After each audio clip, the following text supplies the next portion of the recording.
Hello. Shh. It's Inspector Wen here. I've run out of trans-dimensional teleport digesters, so I can't be with you tonight. In fact, some nefarious fiend has shorted out the space-time continuum and, well, they've even shorted out my hair and made it go white and stuck some of it on my face. And worse than that, they've transported me into some sort of parallel universe where I am played by an elderly, slightly decrepit actor who's past his best, and they've fictionalized my life and turned it into some sort of SATS television program. So I must escape before I become fiction and become woven into the fabric of popular culture in a place called the United Kingdom in the 1980s. But anyway, yes, in this strange alternative universe, I am played by somebody called Toby Hadoke. Yes, hello. Sorry, I can't be there tonight. I'd love to be, but I'm nose deep in a silly project. I really enjoyed doing the film, right up my street, of course, getting to give my version of a sort of 80s Doctor Who spoof. I was amazed by the set. I was delighted to be asked by Pete Adamson, who one day will rule the cosmos, or if not, at least control of BBC One. I don't know. He's got taste, so we need to see him doing something. So I hope this is a good calling card. I really cast it very well. Lovely to work with my old bucker, Peter Slater, again. I do like working with Pete. He's such joy. Always brings great value to everything that he does. So, and everybody else who I'd not worked with before, absolutely fantastic. So I hope you enjoy watching yourselves and the fruits of your labours, and I hope that I'm not too awful in it. And if I am, we can just erase me from the space-time continuum. I look forward to seeing it when I get the chance. I'm sorry I can't with you lot tonight. Have fun, enjoy, and see you out there in time and space. Well, welcome everyone to a very special panel. We're here obviously to talk about the lovely piece that we've just witnessed. But before we start, let's hear it again for the man who dreamt of stars. So here with us today we've got cast members Frederick Torrance, we play Chris, we've got Sydney Skye, we play Eve, and also director, writer and producer Peter Adamson. Let's give him all a round of applause. Great stuff. Okay, so I just want to jump in with the question I think all on everyone's lips right now. Inspector Wen, might that be inspired, Pete, by a certain sci-fi show? I'm thinking Star Trek, maybe, or is that? Maybe. It could be Doctor Who. That's, yeah. So just taking it back then, what was the inspiration for this whole project then? So the inspiration for this one, I know some of you that are watching this were at the Deja Vu panel and some weren't, but I did a film called Deja Vu, which was award-winning, and just put that in there then. It was kind of like, I guess kind of a rom-com. I mean, there was romance involved, and it was about a guy that kept reliving the same date with a girl, and every time he went on a date he changed something about himself to impress the girl, and in the end it was about self-acceptance and self-worth, and he decided not to go to the date, and it was about self-love and all that sort of stuff. So I decided this time around I really wanted to do something that had no romance in it, because that would have been an easy route to go down. I mean, to be fair, with this one, a lot of people were saying that saw the first draft of the script said that even Chris should have had something going on, but I felt that it was better, it was more wholesome to have just a friendship between the pair, and I think that's a beautiful thing to witness. So I didn't want to do a romance, and I wanted to do something sci-fi related because I've done 4 years of uni, and I've never done a sci-fi film, so I felt it was nice to come back to my roots and do something that I felt I could kind of do. I don't know if it worked, but I wanted to give it a go. So yeah, does that explain? It's based on Doctor Who as well. Yeah, there's that as well. Yeah. Really? Wow. There's a bombshell. So similarly for you guys, how did your involvement in Pete's film begin? Let's start with you, Frederick. I actually auditioned for Angus's film, the How to Kill Your Teacher in 5 Days or Less, but he found someone else that was better apparently, and so he said that was it. He would hand over my information to anyone who's working on anything else, and then I got an email of Peter, and I should have deleted it right then and there.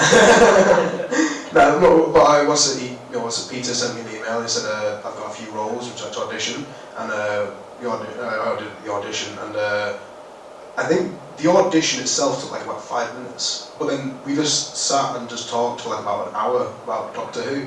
And are you a fan yourself then? I am a very big fan, yes. There you go. And so yeah, we had like a long conversation about Doctor Who and all that stuff. And it took so long that the next person who was auditioning showed up. So then I helped the person who came to audition. I read the other parts to help him audition. And then when he left, Peter kind of just turned to me and said, "By the way, you got the part. Just so you know." And yeah, from then it was great that to work with him and all that stuff. And I was really happy that he actually contacted me to get this role. Cindy, what about you? So similar to Fred, I was actually going to audition for one of Angus's films as well, but with the sorry. You should watch Angus's film. I know, but yeah, there was some clashes, and I don't think I was able to do the dates. But then I got an email from Peter saying, "Hey, do you want to audition for these 2 roles, like these 2 female roles?" And I was like, "Okay, yeah, I'll go for it." So we had a meeting on Teams, and I think it lasted like 20 to 25 minutes. We ran through like a couple of scenes together, which was really nice, and we had a nice talk also about sci-fi. I'm also a fan of Doctor Who and Star Trek, may I just add. Doctor Who fans are all over the place. I know, but yeah, and then afterwards Peter told me that I got the role, and I was really happy with it, so yeah, and I'm here. Good stuff. Well, what was it that helped you guys, for you, Pete, what was it that helped you choose these guys, and the rest of the cast as well? Obviously you had Toby Haydock as the inspector as well, and all the other wonderful cast. What was it that made you choose the ones that you did? So with this one, I actually didn't dedicate as much time to the casting. That's not to say that I didn't put as much effort in, but I was focusing so much on getting a spaceship built and getting alien makeup, and it had a much bigger cast as well, so there was a lot of other things I was trying to deal with. But I cast Fred because we got on very well, and you did the audition, and I thought you were really good for it. And then same as you said, you obviously knew each other, so I felt that was quite good that you already knew each other and had worked on quite a lot of films together. And then Toby was actually the first person that I cast because I kind of wrote the script with him in mind because I thought that he'd be really good as the inspector. And we've worked on a few things together. He had a very small part in Deja Vu as the radio DJ. And yeah, I thought he was perfect. And then he knew Peter Slater, who played Zorn, who I again had worked with I think once before, but I didn't know that well. So it was nice that they knew each other. And then everything else just kind of fell into place. The big one that we found difficult to cast was Paul, because for some reason people just didn't want to play it. I think because it was such a small part. I did get an email from one guy saying, "Yeah, I'm not interested because he's only got 3 lines." So I was like, well, yeah, but it's a nice part and it's a comedic part and you could do a lot with it. But yeah, I could see where he was coming from.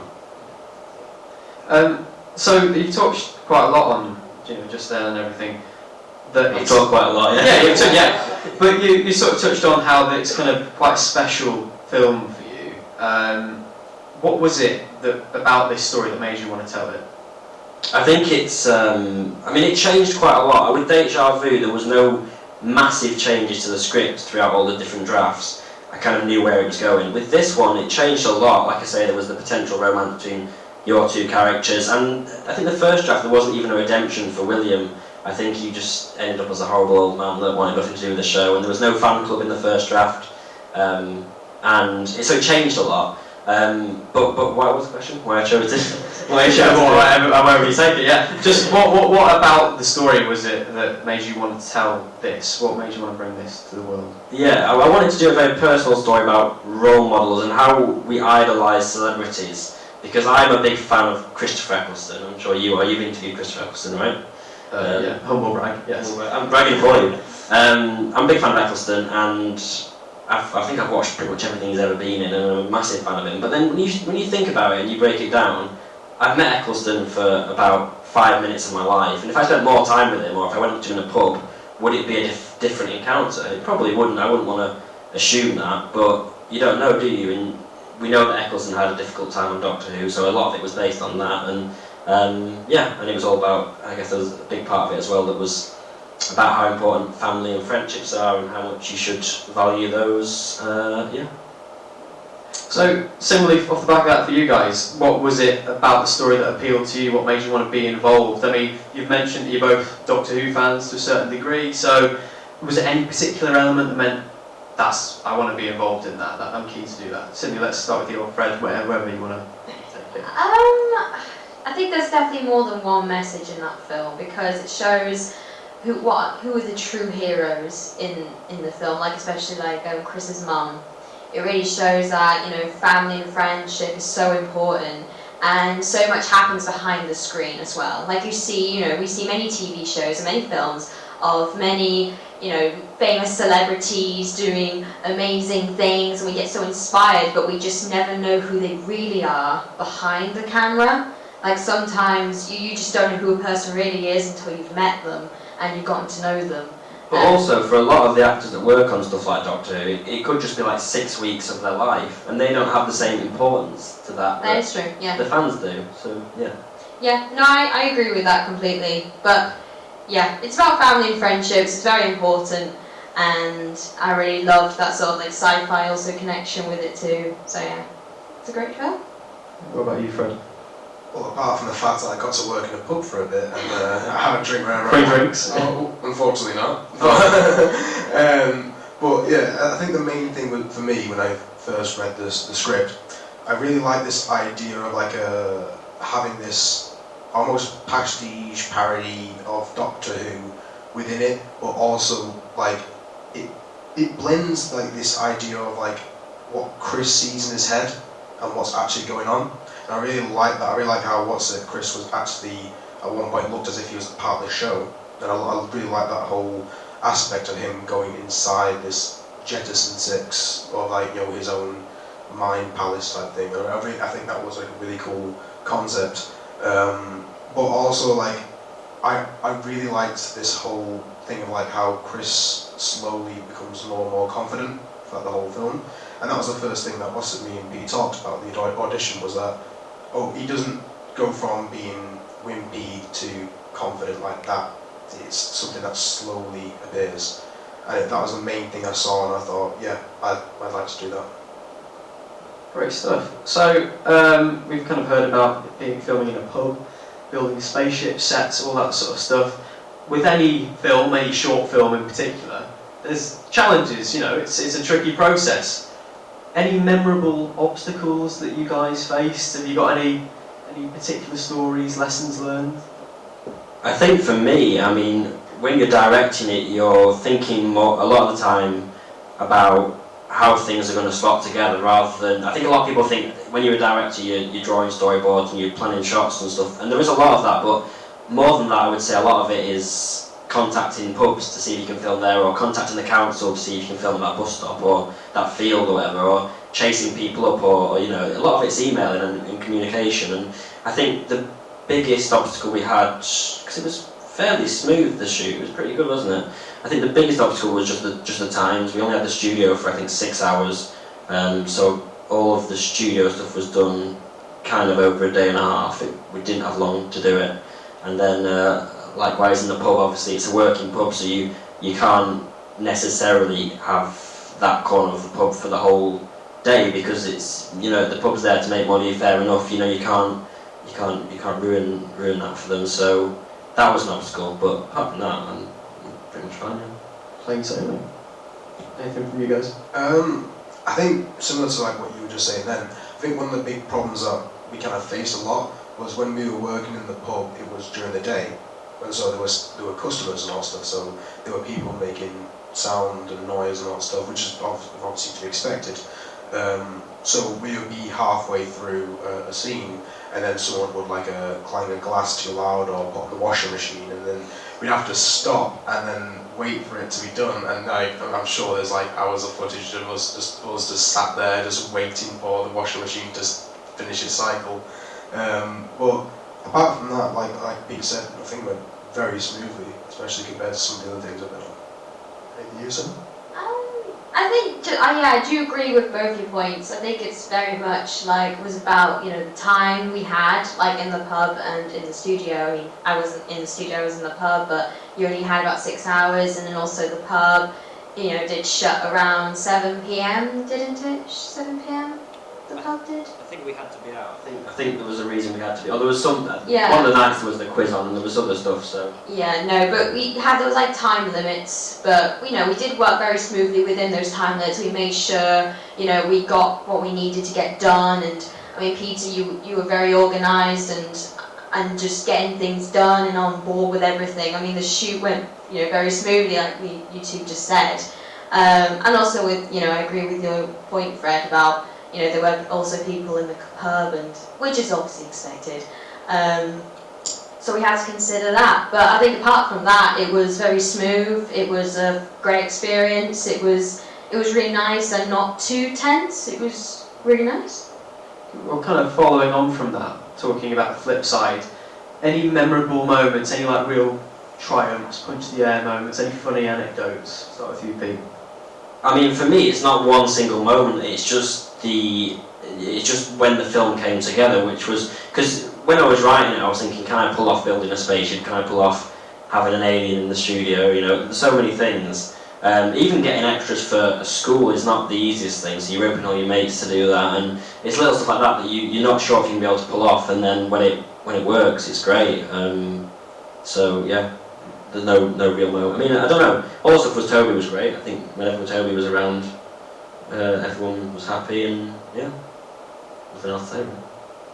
Any big laughs or anything like that? Honestly, similar to what Peter said, every time Toby was on set, and Peter, the other Peter, were on set, was just a barrel of laughs. They were just so fun to work with. Like, even when they messed up the lines, they just kept going, and it was an amazing time. I think one of the funniest days for me though was the first day that I was filming, which was the school scene.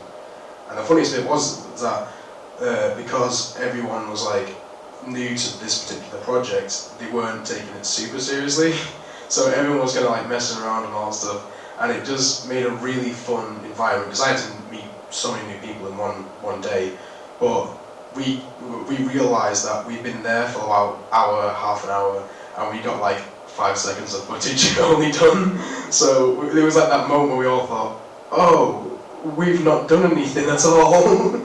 But yeah, that was a great first experience for me, like to meet all these new people. But I think that's the thing. I think sometimes when you've got the pressure of, oh, we've only got 6 hours in the studio, you get it done. I think having 7 hours to film a 30-second scene in a school, you then drag that out to fill the 7 hours, and we mess about to fill the 7 hours. And people, I know there were some people that weren't a fan of how relaxed it was, but I think you've got to have a certain amount of, as long as you get it all done, I think you've got to have a certain amount of getting along and enjoying yourself. And it was definitely much better to have that, I guess, less productive day on the smaller bits. I mean, like if we first met in the studio, I think it wouldn't have that feel of just everything just getting done quite quickly, which it felt so productive when we were in the studio because there were no distractions. We all hammered down and got it done, which is all felt like synergy almost. So I definitely say, you know, when the whole piece came together, I mean, seeing that film was absolutely brilliant. So well done for that finished film. It's absolutely brilliant. I'd say some of the memorable moments. I mean, the pub food was really nice. I've got to say that. The pub food was very nice. Very nice. And just like the laughs and the talks we'd have, like after we take a shoot or something, after we, you know, turn off the camera, just the little laughs. do you remember the couple that were kissing for about 3 hours? Oh, yeah. I've got a photo of you two just staring at them. And, how are they still going? I know. And also Maybe they really wanted it to be a romance. That was just somehow. And there were also 3 kids on the field. At the scene at the bus stop, there were 3 kids. I can see you go with the crew rolling their eyes, completely annoyed. There were 3 kids on the field, and they just wouldn't stop asking us questions. They kept asking if the film was going to be on Netflix, Amazon, YouTube, and BBC and Channel 4. They just kept asking us questions. And they kept shouting action as well, didn't they? Yeah, they kept shouting action. And directors. they may be, film directors when they're older, you never know. But apart from all that, and also getting to wear an Inspector Wen t-shirt, like so, was also an honour. But yeah, apart from that, it was just the laughs and the talks and just being together and meeting new people as well, because I've met some new people that I've not met before, which is lovely to meet you all. but yeah, thank you so much for letting me be on this opportunity. Lovely stuff. It's a good way to meet people doing these kind of projects, isn't it? You really do. And you know, you're down to the last hour. It's a great way to really get close to people and make new friends. So I can see that a lot of lovely relationships have been formed from this, no matter what. So just sort of coming off the BAFTA winning Deja Vu, just to bring it up one more time.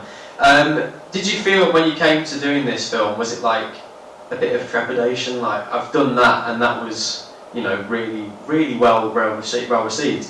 Is this going to top it, or was it just I'm going to make this because I just want to get it out there?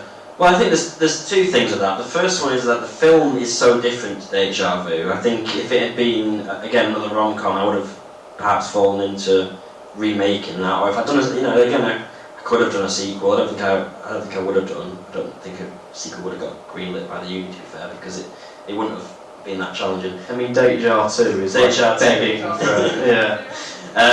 So I think because it was so different, there was, like I say, loads of new challenges that the first one didn't have. A lot of the same challenges, like the wind, filming so close to the motorway, you get stuff like that. A lot of the, I was never expecting to win an award with this one because, well, first of all, I never expected to win Deja Vu, but I think, especially with the Masters, they want something more artsy and out there, and they don't like stuff like this, which is fine, and not a lot of people do, but it's like a Disney movie. It's not going to win any awards, but it's got some heart in it, I'd like to think. Sorry, what was the next question? Well, that was the question. So yeah, a lot of heart. You're right. Similarly for you guys, how do you feel seeing it? At long last, I didn't even realise that this was the first time you were both seeing it. So how does it feel seeing it on the big screen? Seeing it, any moments you're particularly proud of? I mean, Fred, you mentioned how it blends between the studio and the real world, and that sort of blurring the lines. Any moments that stand out to you? I can't lie, I hate watching myself act. Who enjoys it? I know it's awful, but I mean, watching that though, it's the first time I've actually gone, do you know what, I actually like that bit, and I like being when I did that bit. I think because I was quite stressed out with the final monologue bit, and watching that then, I was thinking, do you know what, that actually looks quite good. I've actually done quite well. But I will say that also I think the way that all the bits in the studio looked, I thought they looked brilliant. And you can't, because when we were on the set, we had this idea of how it would look in our heads, and everyone does. So when you see it on the screen, it's different. It's also the same. It's strange, but it looked so much better than I thought it would. And it was honestly, it was great. And really for the classic Doctor Who that it's parodying, oh yeah, it's great when you add the little effects on there at the end, and it's as if it's sort of tinted. It's amazing. It's I want to be on that set. We had a lot, to people who saw rough cuts of the edit and saw the script and stuff, we had a lot of conversations about if every single one should be like that with the old effect, but I think it would ruin the illusion that he's watching a TV show for the first scene and then the other ones are in his imagination, so we just decided to do the last scene with the old effect. But it was worth it to think so. To see, to see how that through that lens of old Doctor Who almost, as a fan myself, all four of us being out as Doctor Who fans now, but yeah, it was lovely to see that. So Sydney, what about you? Was there anything when you saw the screening just then, anything you went, I really loved that? A lot of things in that film, a lot of things. First of all, the editing, I must say, I can't even speak. to bring everything together and to edit it smoothly, and the transitions, and maybe even the colour grading, and especially that effect of, you know, making it look like an old TV show at the end. That must have taken so long to do. And I mean, I'm very proud of it, and you know, I think you definitely should be as well. Everyone should be very proud of it, and the actors were amazing in it. The crew were also amazing at their job, getting all the sound and lighting. So I'm definitely 100% proud of it. It does feel a bit weird watching myself act, I'm not gonna lie. It definitely does feel weird. Yeah, I'm just very happy with everything and how it all turned out, and just seeing us like having nice laughs at the end. I think the ending is just really lovely. Just seeing everyone's faces and just that nice monologue as well. It's such a beautiful end to the film. I think I was just watching and I was like, you know what, this is such an amazing end. I've not seen such a beautiful ending like this for a while. So well done, honestly, to everyone, and Peter, well done to you. Yeah, there you go, lovely. I mean, like you say, it does feel very personal, that final monologue. It's very much from the heart, I take it. It's almost like this is you speaking, really. I know it's Fred saying the lines, but it does seem like this is your kind of message, isn't it? I guess so, and you worry when you have voiceovers in films that it can be a bit soppy or a bit kind of that, you know, he's lecturing you about things, but I think it works, and I think that's because of you, actually, Fred. I think if it hadn't been you, it would have flopped, because I think the actual writing of that last bit isn't that good, but the voice brings it up. Yeah, I think it was I always like putting a voice over, and it's like the speech, your massive monologue at the end. I did quite a big monologue in Deja Vu when Kathy's reading the letter, and I said, the next film I'm not doing a massive monologue, because they're very difficult to pull off, because you need things on screen to keep it visually interesting whilst you're getting 2 minutes of Fred talking at you. Not that you're not interesting, but you need something on screen that's gonna keep you hooked. So I don't know whether I 100% succeeded with that bit, but yeah, I think it's the message that's important rather than whether it's a good film, perhaps. I don't know. Well, just starting to bring things to a close now before we open the floor to questions, so get yourselves ready, guys. Obviously, we saw at the end that you dedicated the film to Christopher Eccleston. We've talked a bit about this, but tell us a bit more about that. What made you want to put that dedication in? So, again, I think that dedication at the end is a little bit soppy, but I kept it in because Christopher Eccleston, for me, he's the reason that I do any of this. He's the reason that I went to uni to study TV, you know, because it's that thing of the 4-year-old sitting at home watching Doctor Who for the first time, and that nostalgia of being a child, and again, how important role models can be and how much influence they can have on your life. And I don't think Christopher Eccleston realised that at the time. I've read his autobiography, and I don't think he realised how much power and how much influence you almost have as a role model. And he was going through a lot of stuff in his own life at the time, with his dad and his own mental health and stuff. So I felt it was important to dedicate it to him, and you'll obviously never see the film, but yeah, I think, because without him I don't think the film would have been made, perhaps. Yeah, sort of very timey-wimey, you know, it all works out in the end. And then on a kind of personal level, how does it feel to have made your final kind of stamp on your time at university with this sort of MA film? You know, it's a touching thing, isn't it? I did the master's course to try and drag out my time at uni because I wasn't ready for adult life, and there's no more dragging it out now. I've got to go out there and do stuff in the real world. So yeah, so it's nice that I've done it. Whether I'll ever get to, you know, you're never sure, are you? This could be the final thing I ever work on. I could be homeless next week, but you never know. And if it is the last one, it's a great last one to go out on, because, you know, my mum's in it, all my friends are in it, and all my friends helped, and I met loads of great new people, and the script means something to me, and yeah, it's a great last one to bow out on if it is the last one. Definitely. Yeah, I mean, let's open the floor to some questions if we've got any. Let's subject the panel to any of your burning questions. Has anyone got anything they want to ask? Here we go. I'm going to run my way up, get my legs moving. Here we go. Fred Small. All it was, I seem to recall when you were shooting, it was so hot. I think it was some of the hottest days of the year, and I noticed the outfits you had on. And how did you cope with the heat? Because I remember picking you up from the pub one night, and I was in like a vest and shorts, and you were all head to toe in denim and all the rest of it. So just how did that affect you?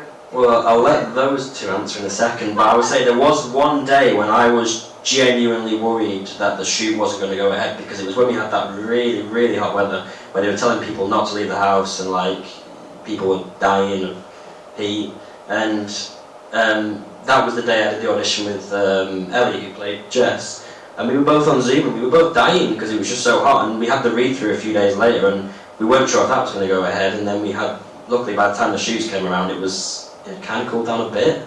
I mean, it was still like really hot, but yeah, it was better. I think the main thing with me in Sydney was that, because it also helped out, Pete doubled up with makeup, didn't you?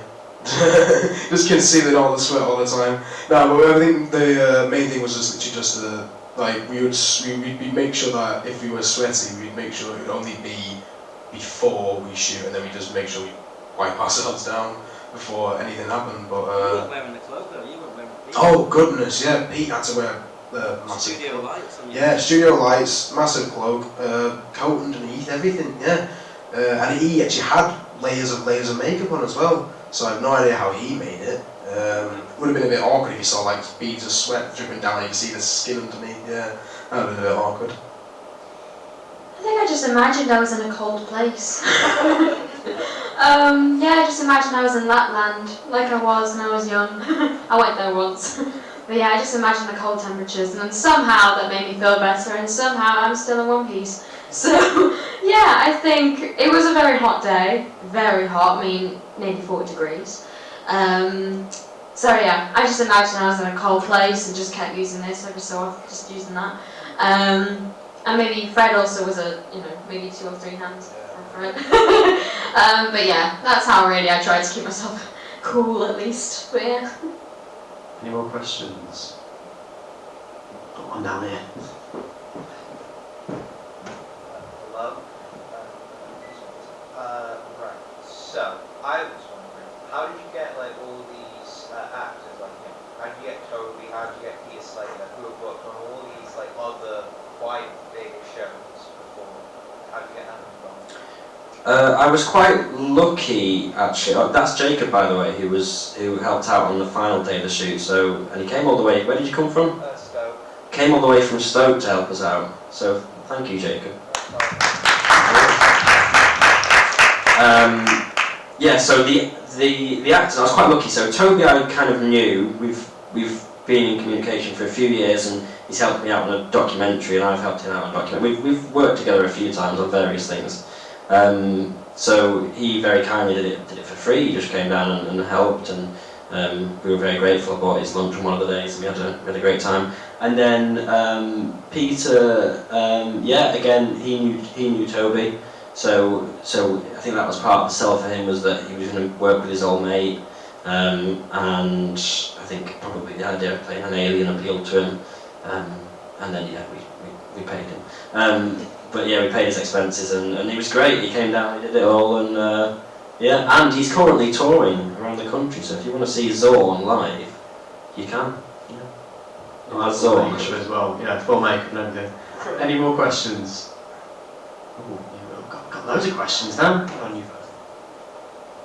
Hello. What's the dream, and like, what's the next for everyone? How are you getting there to that lovely old dream you've got? Me, or I'll probably just get the tram.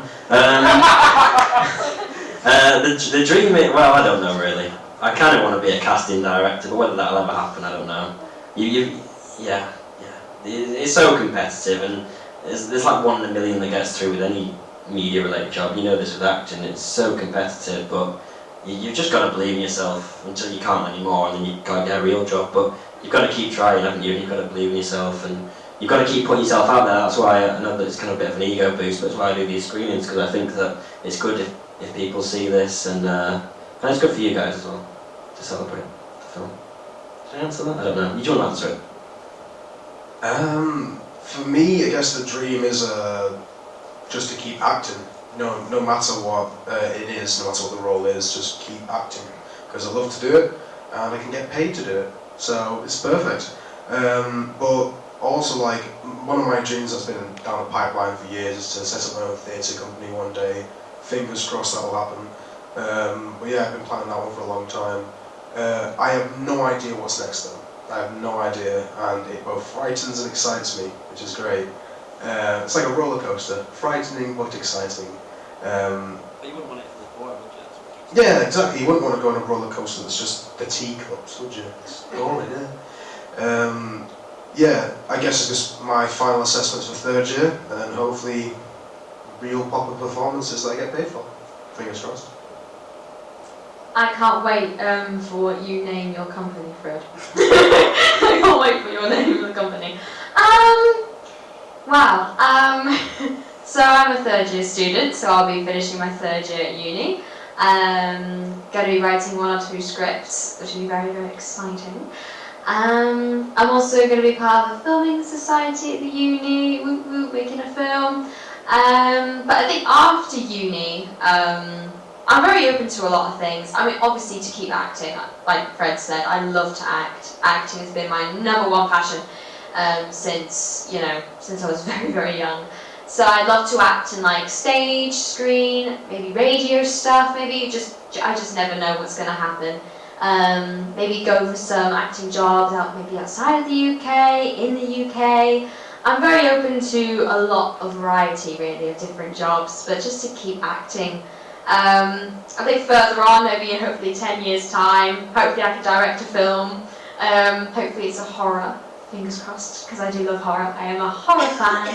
And yeah, and also just to keep writing, because I love to write. I love to write scripts and plays and songs, and so yeah, I'd love to do that alongside acting. But yeah, that's why. I love to act alongside writing. You've seen my acting. Do you have a question down here? Hello, when it comes to managing or directing, what is the most important thing you need to be aware after putting the script down? After writing the script, what's the most important thing?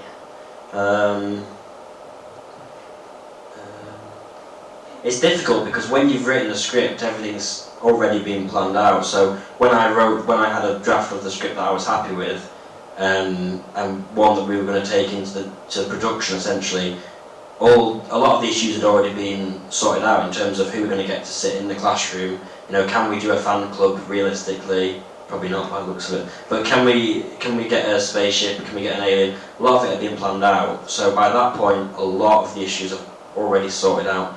But the next thing you have to do, in terms of the next action of what you have to do after you've written a script, is you have to start getting your cast, and then it's just about, again, a lot of it's logistical. It's not necessarily sitting down and planning shots. It's working out which days can we film at the pub, when are you guys free, when am I free, when are the rest of the crew free. So a lot of it's just planning, admin-y stuff. Yeah. I don't know if that answered it, but I hope so. Yeah, definitely. Do we have any more questions over this side as well? Oh, here we go. Last question. Hi, Pete. My question is, I guess, more so aimed at you. Do you have any plans to, I guess, market any of these projects, any of these films, in terms of because I know a lot of people from uni that they put them in film festivals and stuff, don't they? So have you thought about perhaps further promoting these projects, or? Yeah, I mean, I guess it's just difficult because with a lot of film festivals, you have to pay to submit the film, and then a lot of film festivals they have a limit of 15 minutes. So I couldn't submit this one, for example, just 'cause it's just too long. So potentially, I mean, I've submitted it to the odd thing here and there, but nothing that's really gone anywhere. But we'll see. And I'd never say never. Maybe. I don't know. Never say never. Well, there we go. I hope everyone's enjoyed. Thank you so much. I've got one last video. Oh, we've got one last video. Should we have the video before we wrap everything up? Hello, my name is Peter Adamson. I've probably been waffling on stage cheer for ages. But when you work on short films like I have, you meet a lot of people. A lot of actors who come and go, some of which you work with multiple times and some of which you meet once and that's kind of it and you never see them again. But there is one actor who just seems to have cropped up again and again and again on my films, and it's George Asprey. So I decided to talk to George when we were filming Man Who Dreamt of Stars about his experiences of working with me. So here's what he had to say. Do you know what? I'll start off by saying that I see a lot of potential. Like I worked at him probably about 4 or 5 years ago now. After I graduated from drama school, I was doing quite well. I had a bit of time. I thought, do you know what? I'll help out, and it was a good experience. Are you sure you're all right? You seem a bit taken I back. wrote an article about you. What? Cut the footage. You know, it was a very accommodating, well-structured project. So it set the bar from there, and now any time that he needs me, you know, I'll show my face, help him out. I think he's got a big future. The first film I worked on with Pete was Nancy, and it was a lovely story about this lad and this girl, and you know, he lost his brother, and it was quite a traumatic time for him, and she kind of used him to kind of get a bit of an article, a story out of him. And then she ended up liking him in the end, because he was quite a charming lad, you know. And then in the end he found out they weren't too happy about it, and then they reconciled in the end. It was a lovely story. It was like I said, the whole experience was great. So to Pete, thank you. You've clearly done a good job, because I'm still here today. Now I know some of you won't know each other because you lived in different classes last year, but I thought, as it's such a small group, it might be a fun activity. Fun. For this role in particular, compared to all the other ones, you know, this is the deepest I've ever gone with a character. You know, you talk about method. I mean, I have sat in a chair and just really delved deep into what fun really is. I've looked it up in the dictionary. I've looked it up in other languages. Fun. I did some things I probably didn't have to do in the name of fun, but here we are. Here we are. Right. Today.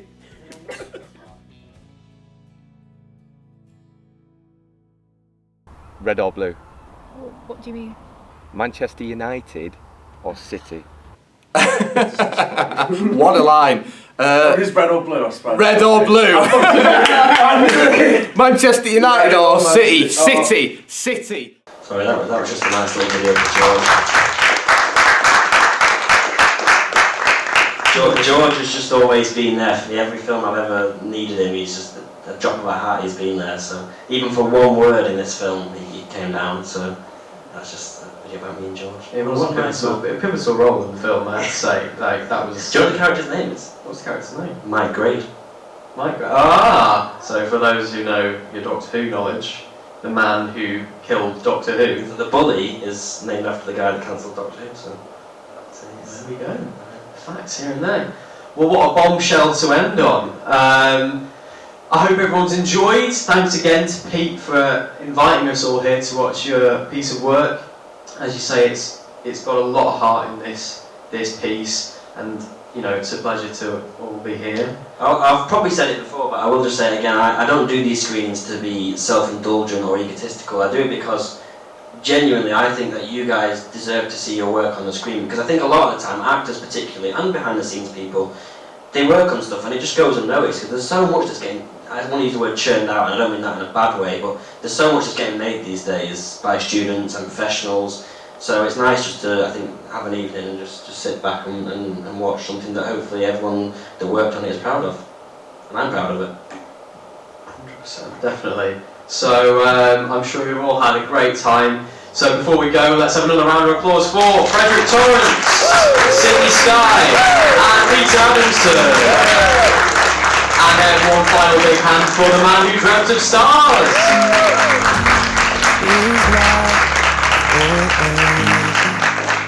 Since you were here, Go home now. it feels like another life. Things change, people move on, I know, but sometimes feelings stay. It's If you're gonna say goodbye for the last time, make sure that you say it to me right, 'cause I don't think I can take this anymore.